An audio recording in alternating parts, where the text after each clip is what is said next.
Matondo na bai banso mesala konda biso na kati ya TV lolaka ya nguluzi kimbangu ya solo tenkembo pe lokumu ya ye moko nzambe ya mpungu tolendo ezala kati na mabota na bino na mobu oyo tobandi ya 2024 ya solo tenkembo pe lokumu ezongelobele ye tata mobateli mokili ntango biso tolobaka bandoki bini bamona kodire toyaka wana po ete tosepelisa bino te tokosepelisa bino te. Et voici encore une fois les bandera moula, on dit vraiment franchement on est mal parti. On est mal parti na katia mabele kolo Congo ya kolobaki ya solo, c'est vrai. Toyokaki les menaces de Félix Antoine Tshilombo. L'année passée, il nous a menacé. Comment? Soit vous l'acceptez comme il est au niveau des élections, si vous ne voulez pas, c'est la guerre civile. N'est-ce pas? Non, moko na kati na biso torokaki yango. Ebele balengaki babagaki guerre. Est-ce que vous me suivez très bien? Et bien, les gens qui vont on laisse Tshilombo dans l'élection, organiser l'élection, allons aux élections. Eh bien oui. Les menaces étaient prises au sérieux. Que soit c'est les élections, soit c'est les chaos, la guerre civile. Et alors, Tshilombo, qu'est-ce que tu me dis? Tshilombo, qu'est-ce qui ne va pas? Qu'est-ce qui va dans ta tête, Tshilombo? Ça ne va pas, non? Tu as promis, tu as menacé aux Congolais que non, soit les élections, soit la guerre civile. Et les Congolais ont eu peur. Alors, ils étaient obligés de tout aller. Élection, bis élection. Et dans notre temps, au premier temps qui m'a Congolais lobby, ce qui a eu qui a dit ça, c'est mon bêti. Na est, n'a pas attaqué Wanda. Et ça, c'est bêta marqué déjà, ce qui, un mois. Et l'équipe, ça, c'est bêta marqué. Tshilombo, qu'est-ce qui ne va pas? Mes chers amis, est-ce que pour ne pas comprendre que cet homme ou ces hommes sont en train de jouer avec vous les Congolais? On vous a dit, voulu ou pas, c'est inévitable. La guerre, vous aurez la guerre au Congo. Tokozwa guerre na Congo. Tomata, tolinga, la guerre est là. Ah ben oui. Et ça lui prophétie le Wawaki. Et le Wawaki quoi? Que Bamindu qui ont nion sur l'armée, nion sur la carte de la Mokili. Bakoya ko sagana la carte de Congo. Bakoya po te la bitumba. Et bitumba le koya, il faut le kanakati mabele Congo, la dernière guerre mondiale. Ça va se passer dans la carte de Congo. C'est pas pour vous faire peur, mais c'est une réalité que nous allons le vivre. C'est une réalité. Je vous prépare dans cette réalité pour qu'il y ait la bilan. Et c'est inévitable. Parce que pourquoi vous l'avez bien? Tout ce qui est salama na kati na mokili, yamabe, et salama na kati na Congo. Royaume ya Nzambe, jardin ya Nzambe, Illuminati, franc-maçon, sirène des eaux, nani tout, siège na bango batia na kati ni Congo. Que nous sommes des pasteurs, nous sommes des évêques, nous sommes des chrétiens, nous sommes basaleli ya Nzambe, nous sommes la plupart à 95% sont des serviteurs du prince des ténèbres. Nous sommes les hommes de Karakati Nekolo.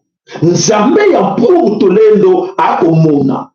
Mvuluzi kimbangu oyo mukolo mabele wana Congo akomona bolinga te c'est ça oko changer voter parce que bato ba ko kosa bino balongola ki bino président Nzambe ba ye makambo na koloma bandeko ya soto no sabino bandeko bokeba bitumba ko kota na Congo c'est inévitable eza inévitable bitumba wana ekota na kati mikolo Congo eza na bino wana bakoko na biso balobaka badivinité na biso balobaki mvuluski mbanga balobaki yango ke nti ekokufa mabele Congo ekokufa ezala par terre e moto ekoconcrétise biloko wana nyonso ezali nde Félix Antoine Tshilombo moto akokisi biloko wana nyonso ke ezala par terre soki boyebaki yango te.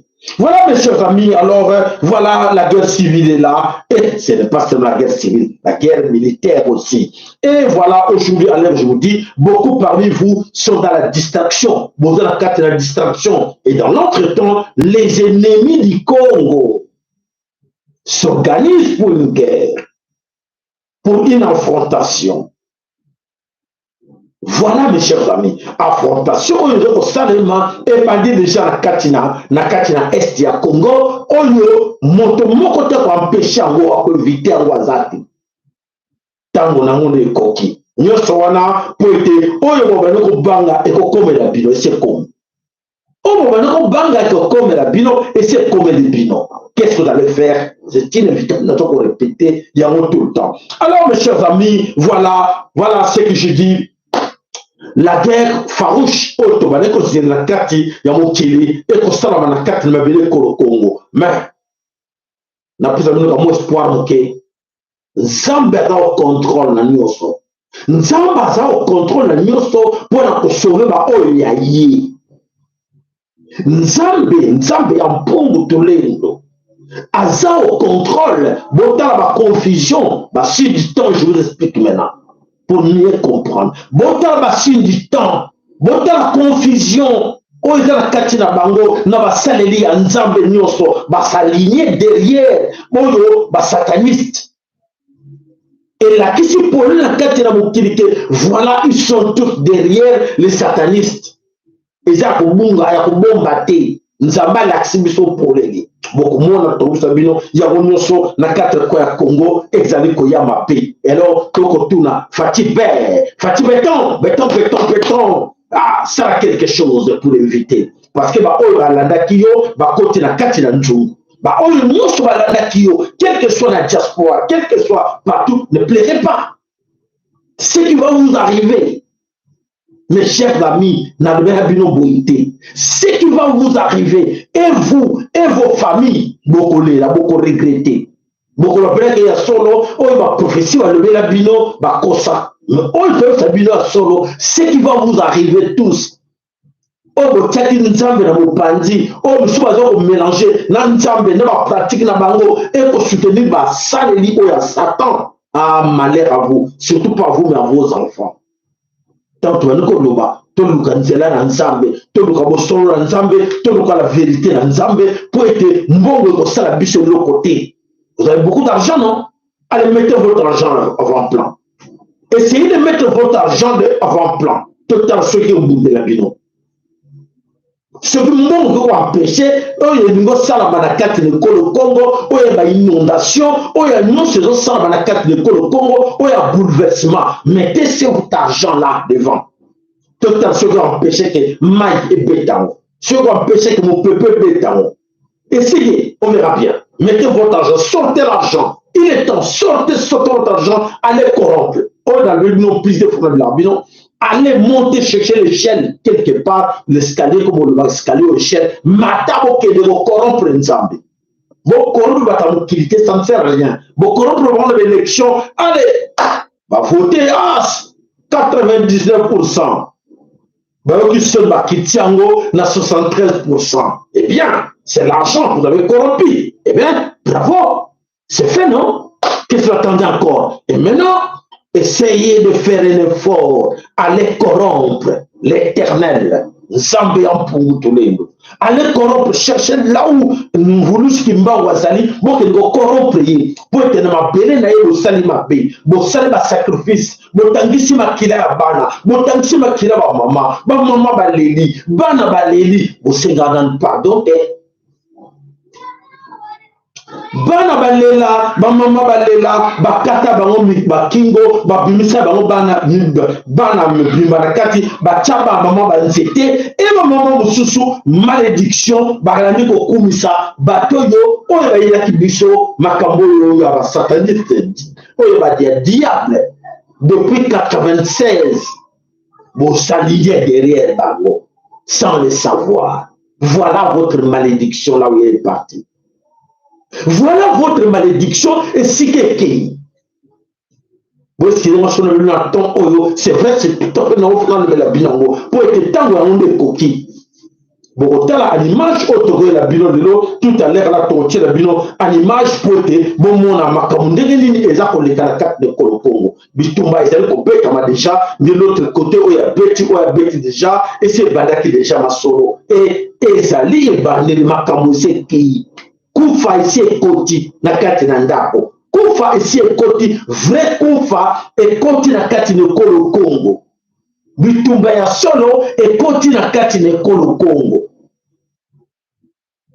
Mutakobo sango azate, mutakope sango azate. Voilà le combat sur le kolo Congo et alors la guerre civile nous guette. La guerre civile est là nous guette parce qu'il y a eu des conflits.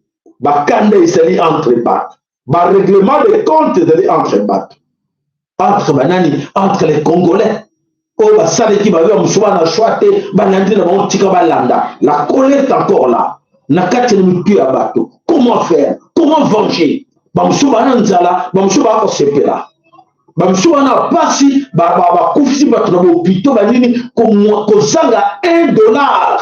Mais nous sommes là, millions de dollars dans l'air. Et tout ça devant Zambé Nikolobanini. Devant Zambé Nikolobanini. Yodo sepelaka pour le pouvoir pour la quitter au conti, mais quelque part dans les hôpitaux, bazako kufa kati molimo pour être $5. Mama wana na sac na yena mukongo bazako katsa na nzete na singa na biloko nyonso ekoi. Na yemo mama kwe na mai. Au moins quand tu l'acceptes la vidéo hier, toujours qui s'est bien encore. Ça fait quoi? Kolle la maman wana, banane va kufinzala, banane ko même mon fond na ego bimba, yangwana, il est parti à zéro. À cause de qui? À cause de vous autres comme responsables. Ne ko ko benga na kanisi toko yambe muke ko te tona ta milité, toka na allo. Alors, le second de quoi? Alors, potentiel. Oui, le second. Alors, oui, si on va 1 minute. Oui, toujours 4 tout de suite là. Au niveau de l'année.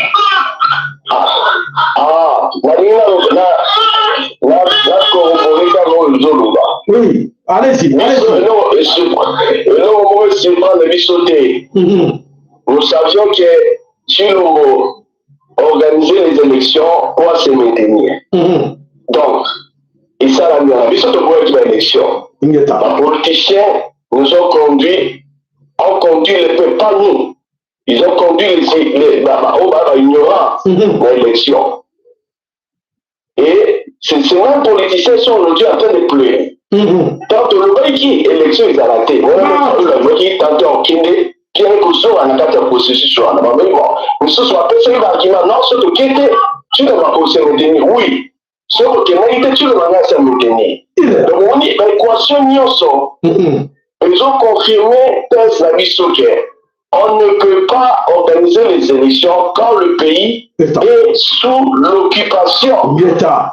Parce que processus, nous, ce que vous allez organiser dans le cadre de l'occupation, et vous m'avez mis dans la carte de la Liboulou et vous m'avez mis dans la carte de la Koufa. Ndema Kamoto comme il a eu l'eau. Ce politicien solo, on va vraiment conséquent et honnête, doit arrêter politique. Il faut battre les surtout révolutionnaire. Pour conscientiser le peuple à comprendre. Et le peuple aussi mérite ses dirigeants. dirigeant. Ingeta. Matondo. Ce ministre dirigeant. Matondo. Ce peuple-là est aussi complice. Merci. Parce que dans la police, ce peuple-là est complice. Ce peuple-là mérite. On dit que c'est la première fois de l'histoire. Nous allons nous souhaiter malheur à peuple là. Parce que peuple-là n'a pas complice. On a degré, il y a souffrance, il y a saleté, il y a tout ce que nous avons imaginé en faire sur terre dans la carte de Mabela pour nous. Quand on a besoin de la maille, on a dit que Kingabwa, Kenena Masina, Kenena Kipese, Kenena Ngaba, Tassamuna, Mboka ezali littéralement ya kukufa bane komoyoka. Likamoyo eza makasi na biso te. Et l'autre bonne nouvelle ezali ntango takomaka na soka neza matema. Tango na histoire nde totanga ba ezali babikaka c'était pas avec tout le peuple. Na makomaka bato nyonso wana nde totangaka. Kaka bao bazalaki courageux. Batelemaka babe biso tokolonga baye bato mingi te. Dieu n'a pas besoin de millions de gens pour sauver Mokanza. On a besoin seulement ya bato baza intègre, baza déterminé, baza la foi, pe baza la confiance, ya promesse. Bato na bakoza na kakate, Dieu est capable de libérer Moka. C'est la situation de mon Mboka surtout. Mais on va l'ennemi, on a bobotika. On va l'ennemi beto batika. On va mourir l'ennemi, okini. Mais voyez, bolinga te. Situation wana ngosiko bokotonda na mai, bokufa na kati ya mai, bokufa na nzala, bokufa na salite, catastrophe wana ngosiko. Oyo mibale au prendre conseil au telema. Totelema to libérer Mboka. Et tokolema te. Même si nous restons 2, 3, 4 personnes, nous croirons, il y a promesse, il y a Mabela Bakoko, la biso, on zama lubaki. Il y a monté aussi pour la Mboka. Et là, comment que ces frères, la biso, ils ont été. Nous n'ayons jamais, même zéro confiance en tout le roi Tiro. Maintenant, ndeko songe la biso ozonga na mulai pote wana ezali minute ya mukusa kotanga na mulai na biso ko zonga dans 15 ou 20 minutes zo bande l'émission. Matondo à tout. Matondo. Voilà mes chers amis bandeko bana sommet Kolo Congo. Maintenant toloba les gens ne nous croyaient pas, pensaient qu'il y a solo toi qui contre, toi qui jaloux. Na oni swa ko sala bandeko basambalaki basambarkaki na kati na bateau wana motozi na kati na bateau meke. Et voilà, quelle est votre destination? Destination la bino ezali wapi? Ba mingi ba ko kanza ke papa ça là, qu'est-ce que non tout ça non, ne vous en faites pas, il y a rien à faire. Peuple wana a mérité makambo zo ko yela yi. Parce que vous êtes conscient. En regardant les 5 ans passés, nous sommes justifiés. Non, les 5 ans sont encore moqués. Mais pendant les 5 ans, présentez-nous au moins ce que vous avez pendant les 5 ans. La capacité de minerai, richesse au Congo, na 5 ans, vous salez rien. Vous savez, vous mandat, et moyennant l'argent, va corrompre bino, bon, et ça les stingélaki, et des masses, et c'est pas bon, pour ne pas corrompre bino, bondimi, bokoli na kati. Ndogo singamoro ndogo ekangi bino na kati na monoko bongolbaso nini bino na diaspora bongoloba nini. Donc vous allez ba hôtel ya misère ya malheur ya pasi ya bandeko na bino ya bana na bino na ya bino moko demain moko afejitié te olingo tellement le bana o comprendre te libanga moko beka ona mutu o comprendre te uteke wapi okoyeba te pour yo moko zali hôtel misère na yo pasi na yo moko totongi lita na yo malita na bino moko totongi yango tokota. Voilà bandeko bana somi tokusiki na mukuse wana bozela mulai bomona avec les images oyo nyonso bele bandeko baza à gauche à droite balanda biso na mulai totalisa bino eloko nini eza koyela biso na Congo boza komona yango tout de suite en image. Matondo.